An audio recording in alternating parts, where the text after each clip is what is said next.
Yes, તમે metal Stokes જોશો definitely, પણ એવોઇડ કેમ કરવાનું કહું છું? देखो, કમોડિટી સાયકલ રિમેન પોઝિટિવ છે, એમાં કોઈ ચેન્જીસ નથી. ઇન્ફ્રાસ્ટ્રક્ચર ડિમાન્ડ સ્ટ્રોંગ છે, જેની અંદર તમે આપણે વાત કરી કોપરની. સેકન્ડ, ચાઇના સપ્લાય ડિસિપ્લિનથી સપોર્ટ પ્રાઇસ આપે, બટ ચાઇનાની જે ડિમાન્ડ છે એ ડિસિપ્લિનથી એકદમ સ્ટેડી છે, એટલે ત્યાં પ્રાઇસને સપોર્ટ મળી રહ્યો છે.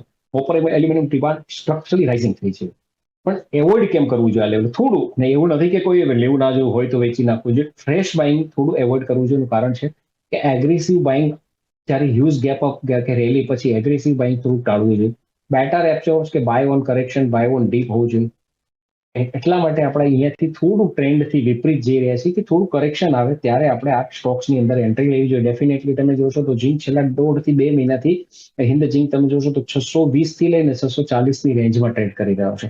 આટલા માટે આપણે કહીએ છીએ થોડું અહીંથી કદાચ 5-7% કરેક્શન આવે, it is a best buying. આપણે લાસ્ટ ટાઈમ ડિસ્કસ કરી હતી હિન્દાલ્કોની અંદર કે 1050-1060 બેસ્ટ લેવલ હોઈ શકે છે બાઇંગનું.